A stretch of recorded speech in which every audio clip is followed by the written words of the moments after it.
ભાગશાળી છે કે જીવનું દર વર્ષે એકને ધક મળે. ભાગશાળી તો ઈ છે પણ તમારા જેવો ભાઈ એને દુનિયામાં આ ભોગમાં તો હું આગલા ભોગમાં ન નહીં મળે. મળે. સાચી વાત છે. હા એ કઈ ભોગ કદાચ બીજા લે ને તમારે જેવો ભાઈ નહીં મળે. હું તો મોઢે કે ભાઈ ભાભી બેય નહીં મળે. અમારે રાજુભાઈ કદાચ ગમે મને ઈ એનું અભિમાન છે મારું બેનનું.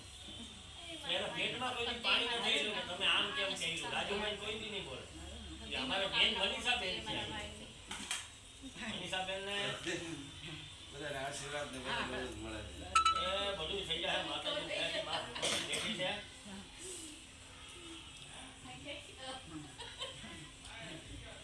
આપણે આ 2 વર્ષમાં બધું થઈ જાય તમને મારા અંદાજમાં 2 વર્ષની અંદર આમ જો આપણે રખડ પડ આમ જો એમ નથી થઈ કરતા. જાય ને આ બધું નિરાશ થઈ જાય.